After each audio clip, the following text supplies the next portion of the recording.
I still remember the exact moment. I held that little stamp of freedom in my hand. My visa, Canada, study permit. The words stared at me like they belonged to someone else. Not me, not Mary, the girl who once thought airplanes were only for people on TV. My hands were shaking so much that I almost dropped the passport. I pressed it against my chest, like a newborn baby, my heart racing, my eyes stinging. So this is real, I whispered to myself, as though the walls of the embassy waiting room could answer. The first thing I did was laugh. Not a polite laugh, no, the kind that bursts out of your belly and makes people stare. Some women beside me even smiled back. And one whispered, "Congratulations." That single word felt like a trumpet, announcing my new beginning. But at the same time, fear knocked on the door of my mind. Canada, airplane, law school. Alone, could I really handle all of it? I pushed the fear aside and let joy stay in front. When I reached home, the news spread faster than wildfire. My mother cried, not soft tears, but loud wailing, like I had just won the presidency. Neighbors rushed in, clapping and shouting, "Our daughter is going abroad." They carried me up like a champion. And I laughed so hard, I almost begged them to put me down before they broke my bones. Then came the advice. Endless. Funny, confusing advice. "Mary, don't open the airplane window. You will fall out." "Mary, don't eat too much food on the plane.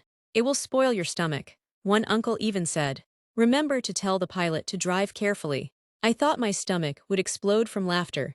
None of them had ever been on a plane, yet they were giving me instructions like travel agents. I nodded to all of them, knowing full well I would be as clueless as a baby bird when I finally entered that aircraft. Later that night, when the noise died down, I locked myself in my room and stared at the visa again. I ran my fingers across the page, as if touching it would tattoo the reality into my skin. My heart kept whispering, "This is it. Mary, this is your chance, don't waste it." And then, another voice answered, "But what if you fail? What if you get lost? What if Canada swallows you whole?" I shook my head and laughed again. A nervous laugh this time. I was the same Mary who used to trip while walking on flat ground. The same girl who once fainted at a spelling bee. And yet here I was, holding a ticket to the sky. I promised myself one thing that night.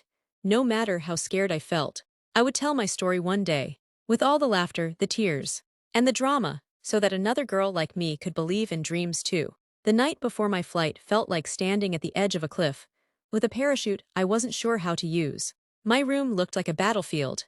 Clothes scattered everywhere, shoes in a corner, half-packed bags sitting on the floor like sulking children. I sat in the middle, holding a sweater, asking myself, "Mary, do you really need this? Canada is cold, yes, but will this sweater save your life?" I threw it in the bag anyway. Packing was a comedy show. My mother insisted on stuffing dried fish, beans, and even a frying pan into my suitcase. "Mary, you won't find these in Canada," she said with a seriousness that almost made me laugh out loud. I imagined myself at the airport, explaining to security why I was carrying a frying pan in my luggage. "Excuse me, sir, it's for emergencies." I laughed until tears rolled down my cheeks. But the laughter didn't last long. Fear crawled in when I realized I might forget something important. I checked my passport 10 times. I slipped it under my pillow, then moved it to my bag, then pulled it out again to make sure it was still there. At one point, I almost screamed, "Mary, are you crazy? The passport isn't going to run away." Still, I checked it again, just in case. Sleep, forget it. My eyes were wide open as if someone glued them that way. Every time I closed them, my imagination went wild. I saw myself on the airplane, the seatbelt refusing to buckle, the food spilling on my white shirt. Or worse, me screaming during turbulence while everyone else sat calmly. I laughed at my own thoughts, but also shivered a little. At midnight my phone buzzed. It was my best friend. "Grace, are you sleeping?" she asked. I burst into loud laughter. "Sleeping? Grace, how can I sleep when I'm about to fly into the sky tomorrow?" She laughed with me, but then her voice softened. "Mary, I'm proud of you, don't be afraid. You're stronger than you think." Her words sank deep into my heart, calming me for a moment. Still, when I hung up, I found myself staring at the ceiling, whispering, "Mary, are you sure you can do this? Law school in Canada, flying in an airplane for the first time." The silence of the night made the questions louder. I hugged my pillow and tried to pray, but the prayer turned into nervous laughter. By 3 a.m., my room looked worse than before. I had unpacked and repacked 3 times. My mother walked in, half asleep, and shook her head. "If you continue like this, you'll fly without clothes." I laughed so hard I almost rolled on the floor. When dawn finally came, I wasn't sure if I was more tired or excited. All I knew was that my life was about to change, and no amount of dried fish or frying pans could prepare me for what was waiting in the sky. Stepping into the airport for the first time was like walking into another planet. The building was so big and shiny that I almost forgot to breathe. Everywhere I looked, people were rushing, dragging suitcases that rolled smoothly on the floor. Mine, of course, refused to roll properly, squeaking and wobbling like an old cart.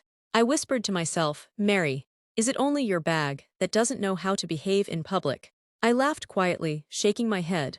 The first challenge was understanding where to go. Signs were hanging everywhere, glowing with strange arrows, but they all looked like puzzles.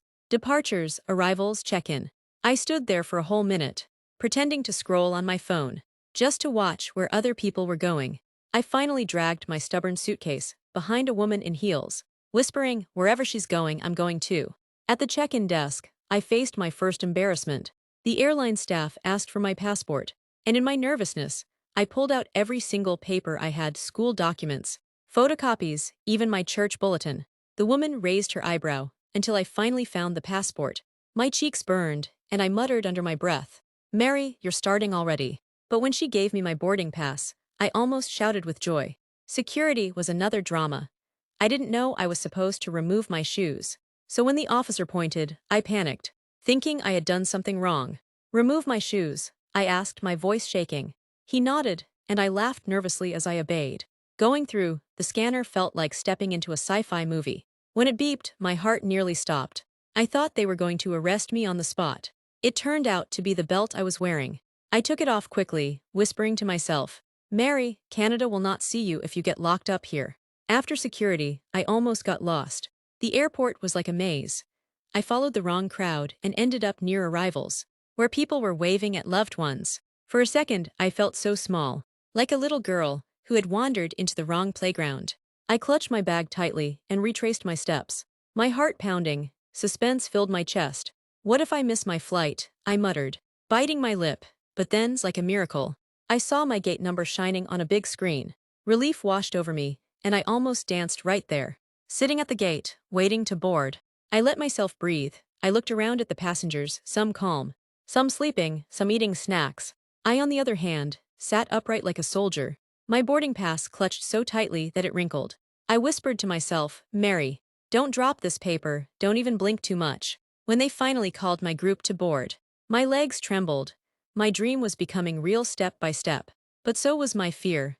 As I walked toward the airplane, my heart raced, torn between excitement and the terror of the unknown sky waiting above me. Walking into the airplane felt like stepping into a giant bird's belly. The air smelled of something metallic mixed with perfume and coffee.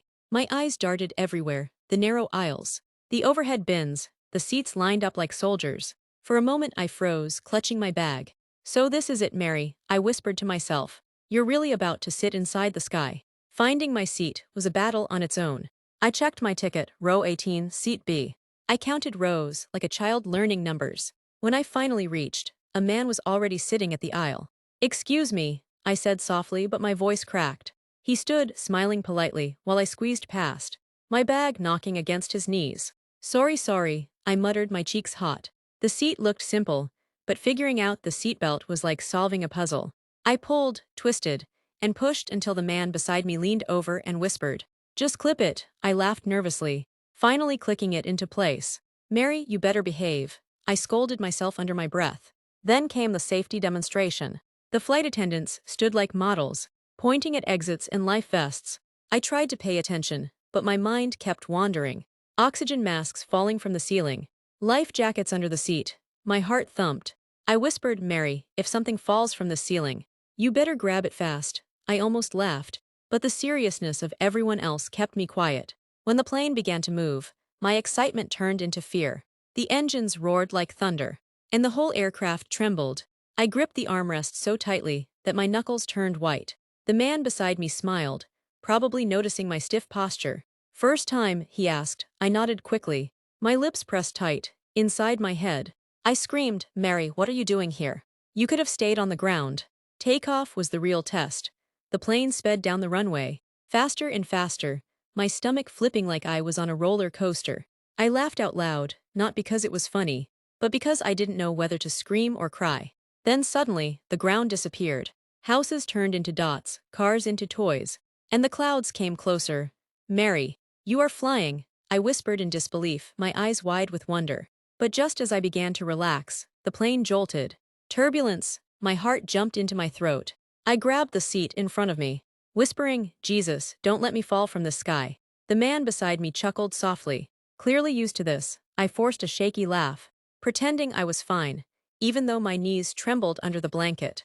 After a few minutes, the shaking stopped, and calm returned. I leaned back, finally breathing normally. Looking out the window, I saw the endless stretch of clouds, soft and white like cotton. For the first time, peace settled in my chest. I smiled, whispering, Mary, you're not on the ground anymore. You're sitting inside the sky, and you survived. Just when I thought I was getting used to being in the sky, the flight attendants rolled out a cart. The smell hit me first, something warm, something buttery, and something I couldn't name. Chicken or pasta, the lady asked me. Smiling politely, my brain froze. Chicken sounded safe, but pasta felt like adventure. I whispered to myself, Mary, don't disgrace yourself, pick something fast. Finally I blurted, chicken. Please, and she placed a tray in front of me. I stared at it like it was a puzzle. Tiny compartments filled with food, rice, vegetables, a bread roll, a small square of cake, and a little packet of butter that looked impossible to open. I poked at everything carefully, laughing quietly. So this is airplane food. I whispered. The chicken tasted different, not bad, not amazing, just different. I chewed slowly, trying to decide if I liked it. Then came the butter packet. I tried to peel it open, but the stubborn thing refused. I pulled harder, and it suddenly burst open, splattering a tiny spot on my sleeve. My eyes widened in horror. I whispered, Mary, control yourself before you paint this plane with butter. The man beside me chuckled, offering me a napkin. My cheeks turned red, but I couldn't help laughing too. The bread roll was so small I finished it in 2 bites, and the cake was surprisingly sweet. I thought I was done, but then came the drinks. Juice, soda or water. I panicked again, whispering, Mary, don't overthink. I chose orange juice and sipped carefully, feeling proud of myself like I had just passed an exam. When the trays were cleared, the lights dimmed. The plane hummed softly, like it was rocking us to sleep. I leaned back, wrapping the thin blanket around me, whispering, Mary, you're in the clouds. Better close your eyes. Sleep came slowly, pulling me into strange dreams. In my dream, the airplane had no roof, and I was sitting on top, my legs dangling in the clouds. I laughed and stretched my arms wide, shouting, I'm flying. Suddenly, the plane shook, and I woke up with a small gasp. Turbulence again. My heart raced, but I whispered to myself, relax. Mary, it's just the sky dancing. I laughed softly, though my palms were sweaty.